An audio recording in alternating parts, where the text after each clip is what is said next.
आज का प्रोग्राम है हमारा स्पेशल ईद एपिसोड और आप सबको देखने वालों को, तमाम दुनिया में हमारे देखने वालों को बहुत बहुत ईद मुबारक। आज हमने सोचा कि ईद के हवाले से गुफ्तगू भी उन्हीं लोगों से की जाए जो कि दयारे गैर में बसने वाले पाकिस्तानी हैं और अपनी अपनी जगहों पर अपने अपने मुल्कों में पाकिस्तान का नाम रोशन कर रहे हैं। तो इस वक्त हमें आप से जिस शख्सियत की मुलाकात करवानी है उनके इंट्रोडक्शन से पहले वो लोग जो कि ओ लेवल्स और ए लेवल्स के इम्तिहानात देते हैं, उनके वालिदैन उन्हें हमेशा एक नाम ज़रूर बताते हैं और ये ऐसा नाम है, बल्कि यूँ कहिए कि वो तमाम स्टूडेंट्स जो कि स्कूल, कॉलेज, यूनिवर्सिटीज़ में तालीम हासिल कर रहे हैं, उनके वालिदैन, उनके असातिज़ा उनके सामने ये एक नाम ज़रूर रखते हैं। और ये नाम एक ऐसा नाम है कि जिसने शोहरत उस वक्त हासिल की कि जब इन्होंने ओ लेवल्स और ए लेवल्स में, ओ लेवल्स में इन्होंने 9 एज़ लिए और ए लेवल्स में इन्होंने कोई 22 एज़ लिए, वर्ल्ड रिकॉर्ड बनाया, दुनिया हिल गई, पाकिस्तान हिल गया कि भाई ये क्या मामला हुआ। अली मोइन नवाजिश साहब के नाम से आप वाकिफ़ होंगे और अली मोइन नवाजिश साहब जो हैं वो इस वक्त कनाडा में मुकीम हैं और वहाँ पर अपनी जो तालीम है उसका सिलसिला इन्होंने अभी तक जारी रखा हुआ है। कनाडा में ये पीएचडी कर रहे हैं। इनसे हम ज़रा बात करते हैं, इनको ईद की मुबारकबाद भी देते हैं और इनसे ज़रा इनके सफ़र के बारे में बात करेंगे और जानेंगे कि भाई ये जो तालीमी निज़ाम है पाकिस्तान का, कैसे इसको बेहतर किया जा सकता है। अस्सलाम वालेकुम अली। वालेकुम अस्सलाम। आपको बहुत बहुत ईद मुबारक और thank you for that kind introduction. आपने बहुत सारे स्टूडेंट्स के बड़े ट्रॉमेटिक वक्त उन्हें याद करा दिए होंगे। बिल्कुल ऐसा ही है, ऐसा ही है। हर स्टूडेंट के लिए जो है मतलब बड़ा ट्रॉमेटिक सा होता है कि वो स्कूल जाता है, कॉलेज जाता है, बड़ी मेहनत करता है, फिर नंबर आते नहीं है और फिर उसके बाद वालिदैन जो कंपैरिजन कर रहे होते हैं सबसे कि देखो उसने तो ऐसा कर लिया और उसने तो वैसा कर लिया। ये आपको अभी तक वो हिचकियाँ आती हैं कि कहीं ना कोई याद कर रहा होता है आपको, या तो स्टूडेंट्स या वालिदैन? नहीं, मैं सबसे ना जब भी किसी से मिलता हूँ तो मैं ब्लैंकेट माजरत कर लेता हूँ कि अगर आपके वालिदैन ने मेरा नाम लिया हो तो मैं एडवांस में ही मैं अपोलोजाइज कर लेता हूँ।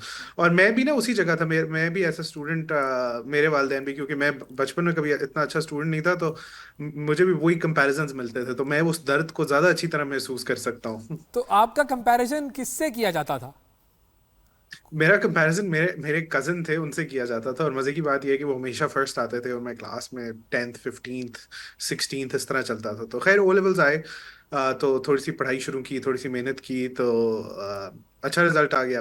तो आयरनी ये थी कि मेरा कजिन बेचारा वो फिर उसके उसके काफी नाजुक हालात हो गए और मेरे अच्छे ग्रेड्स आ गए। तो खैर मेरा उनसे कंपैरिजन होता था और वो ही हेट्स इट जब भी मैं ये स्टोरी सुनाता हूँ, लेकिन मैं मेरी कोशिश होती है जरूर सुनाऊं कि कहीं तो बदला पूरा करूं। हाँ, ये बदलाव पूरा हुआ है वाकई। लेकिन मुझे बताएं कि वो जो एक यूं कहें कि आपकी आपकी जो पोजीशन थी वो इतनी अच्छी नहीं थी और फिर उसके बाद ओ लेवल्स और ए लेवल्स में आपने वो कमाल किया कि जी वर्ल्ड रिकॉर्ड बन गया। तो ये जो चेंज था, चेंज ऑफ हार्ट कहें इसको, चेंज ऑफ माइंड कहें, ये चेंज कैसे हुआ?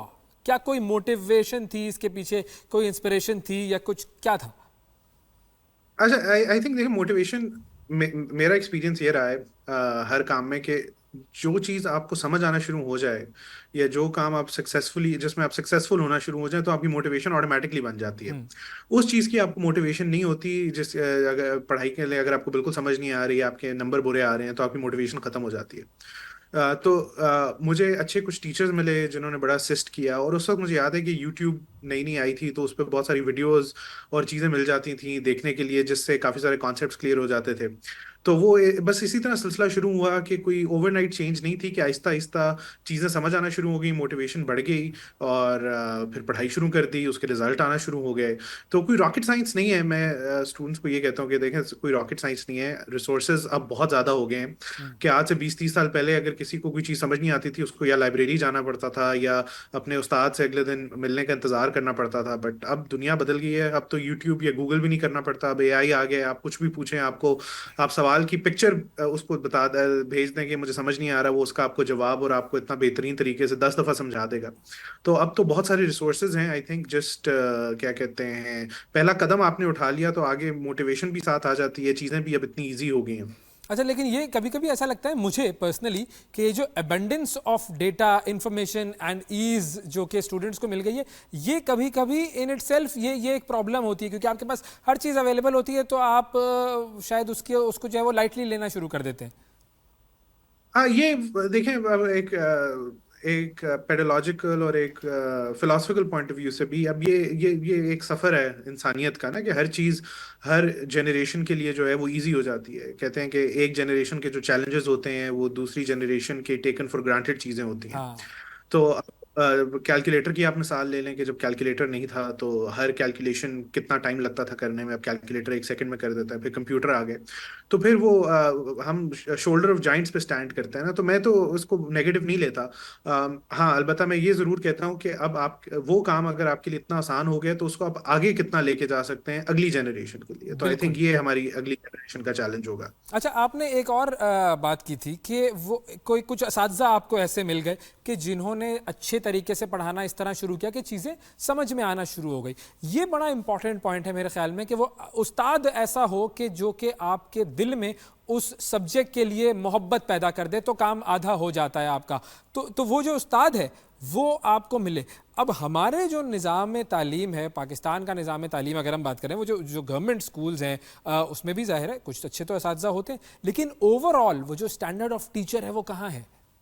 अच्छा, टीचर्स का तो बहुत अहम रोल होता है, और स्पेशली जब हम स्टूडेंट्स थे तो टीचर जो था वो सिर्फ पढ़ाता नहीं था, हमारी तरबियत भी करते थे, हमारी काउंसलिंग भी करते थे, हमारी प्रॉब्लम्स भी सुनते थे। मुझे लगता है अनफॉर्चुनेटली आज टीचर्स का वो रोल नहीं रहा, क्योंकि एक तो एजुकेशन में कमर्शलाइजेशन भी आ गई है। एक हायर क्लासेस में टीचर्स जो हैं वो 3-3 4-4 जगह पढ़ा रहे होते हैं। उसके अलावा टीचर्स की कोशिश होती है कि ट्यूशन हो जाए या अकेडमी हो जाए। मैं मतलब उनको फुली ब्लेम भी नहीं करूंगा, क्योंकि इकोनॉमिक सिचुएशन ऐसी हो जाती है। But at the same time एक जो वो प्रोफेशन था टीचिंग का, एक जो हमारा एजुकेशन सिस्टम था, जिसमें प्राइमरी गोल जो था वो इकोनॉमिक नहीं था, वो स्टूडेंट की वेल बीइंग था, वो मेरा ख्याल है बैक बर्नर पे चला गया। दूसरा, गवर्नमेंट स्कूल्स में अकाउंटेबिलिटी नहीं है टीचर्स की, टीचर एब्सेंटीइज्म बहुत ज़्यादा है। गवर्नमेंट जॉब्स होती हैं, टीचर्स को फायर करना बड़ा मुश्किल होता है। तो ये हमारे प्रॉब्लम्स हैं। अब मुझे लगता है लेकिन एक जो पॉजिटिव चीज़ हुई है वो टेक्नोलॉजिकल डेवलपमेंट है, कि अब टीचर्स का रोल है, बट टेक्नोलॉजी बहुत हद तक उसे ऑगमेंट कर सकती है, जिस तरह ये चैट जीपीटी, जेमिनाई हो गए। लेकिन जहाँ टेक्नोलॉजी आपके लिए चीज़ें बहुत आसान कर रही है, वहाँ एक चैलेंज ये है कि आपको खुद मोटिवेट होना पड़ेगा। क्योंकि वो डिस्ट्रैक्शंस इतनी ज़्यादा हो गई हैं कि आप फ़ोन पे डूम स्क्रोलिंग, जो पिछले साल का वर्ड ऑफ द ईयर था ऑक्सफर्ड का, जी। कि आप बस टिकटॉक खोलें या सोशल मीडिया खोलें और आप रील्स को स्क्रॉल करते जा रहे हैं, करते जा रहे हैं, करते जा रहे हैं टू योर डूम। तो अब वो डिस्ट्रैक्शंस को भी स्टूडेंट्स को अवॉइड करना है, मोटिवेशन रखनी है। और इसमें मेरा ख्याल है एक सोसाइटल और एक पेरेंट्स का जो रोल है, पेरेंट्स ने भी जो ज़्यादा स्कूल्स या टीचर्स पर डाल देते हैं, उसको वो भी इम्पोर्टेंट हो गया है कि बच्चों को मोटिवेट करें। क्योंकि टूल्स अब इतने अवेलेबल हैं कि अब मुझे लगता है कि excuse of not doing well बहुत कम हो गए हैं। अच्छा, ये चूंकि आपने डूम स्क्रोलिंग का जिक्र किया, आप कितना ज्यादा स्क्रोलिंग करते हैं, इस तरह की जो फारिग औकात वाली स्क्रोलिंग होती है, और अगर नहीं करते तो फिर बचते किस तरह हैं इससे? नहीं, मैंने पिछले साल ये नोटिस किया कि बहुत टाइम ज़ाया हो रहा था। अब बैठे हैं सोफे पे, बैठे हैं आप, बस शुरू हो गए हैं। और बेसिकली साइकोलॉजी की बहुत ज़्यादा स्टडीज़ हैं कि वो जो एल्गोरिदम्स हैं वो डिज़ाइन ही ऐसे हुए हैं कि आपको मैक्सिमम एंगेजमेंट रखें। क्योंकि देखें, सोशल मीडिया कंपनीज पैसे ही तब बनाती हैं जितना ज़्यादा टाइम आप उनके प्लेटफॉर्म पे लगाते हैं। तो एक रील देखी, दूसरी देखी, बीच में ऐड आए, तो आपसे पैसे बन गए। लेकिन जो दूसरा वर्ड ऑफ द ईयर था डूम स्क्रोलिंग के साथ, वो था ब्रेन रॉट। यानी डूम स्क्रोलिंग आप करते हैं तो आपका ब्रेन रॉट रॉट कर हो जाता जाता है। है। तो एक कॉन्शियस डिसीजन मैंने पिछले साल लिया कि नहीं, आई विल नॉट। और अगर मैं रील्स देखना शुरू हूं भी तो बस आई जस्ट स्टॉप एट 1 और 2, और मैं कहता नहीं, get to something more productive. सही है, ये कॉन्शियस एफर्ट करनी पड़ती है इसके लिए।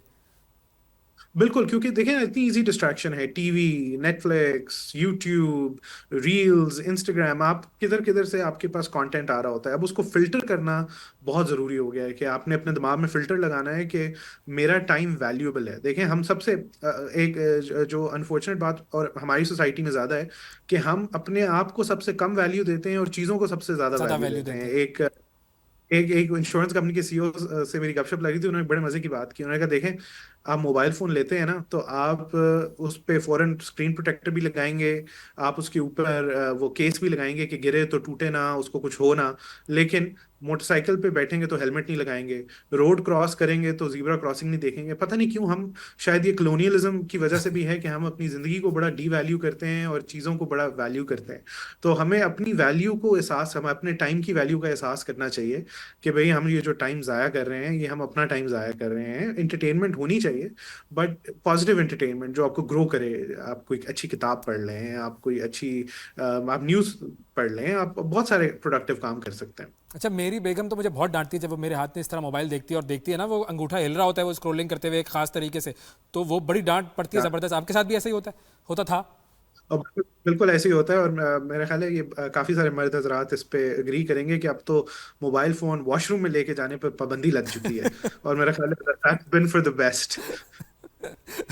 वॉशरूम के दरवाजों पे लिख दिया जाए कि मोबाइल फोन्स नॉट अलाउड, ये नॉट। ज़रूरी है। अच्छा, आपने जर्नलिज्म भी पढ़ा और आपने पॉलिटिकल साइंस भी पढ़ी, ये तो खुद मतलब वो जो ब्रेन रॉट करने वाले सब्जेक्ट्स हैं ये, तो ये सब्जेक्ट्स आपने चुने और अब आप पीएचडी कर रहे हैं। वो पीएचडी किस सब्जेक्ट में है, थोड़ा सा इस सफ़र के बारे में भी बताइएगा। So PhD same continuation, journalism, news production Pakistan के हवाले से कि न्यूज़ प्रोडक्शन प्रैक्टिसेस कैसी हैं, कैसे चेंज हो रही हैं, सेंसरशिप कहाँ है, सेल्फ सेंसरशिप कहाँ है। तो दैट्स ये मेरा प्राइमरी टॉपिक है। तो यस, नहीं, आई डोंट थिंक कि ये देखें, पॉलिटिक्स जो है और जर्नलिज्म जो है, इसको हम फजूल में बुरी रैप देते हैं। हमारे जो दुनिया का सिस्टम है वो पॉलिटिकल है। दुनिया की बिल्कुल। जितनी एडवांसमेंट है, आप उसको क्रेडिट देंगे कि हमारे पॉलिटिकल सिस्टम ने उसको वन वे और अनदर इनेबल भी किया है, सपोर्ट भी किया है। तो आई थिंक सिस्टम्स को पढ़ना चाहिए, हिस्ट्री को पढ़ना चाहिए और उससे सीखना चाहिए। बट ऑब्वियसली यस, क्या कहते हैं, चैलेंजिंग होता है, थोड़ी सी डिप्रेशन, स्पेशली जब हम पाकिस्तान की के बारे में पढ़ते हैं, फिक्र करते हैं और कंपेयर करते हैं दूसरे ममालिक के साथ। लेकिन obviously part of the journey. अब हम हमारी जनरेशन है, हमारा एक रोल है इस मुल्क के लिए, तो उसको आगे लेके चलना है। तो एब्सोल्युटली, बिल्कुल एल्बोज। बिल्कुल। यस।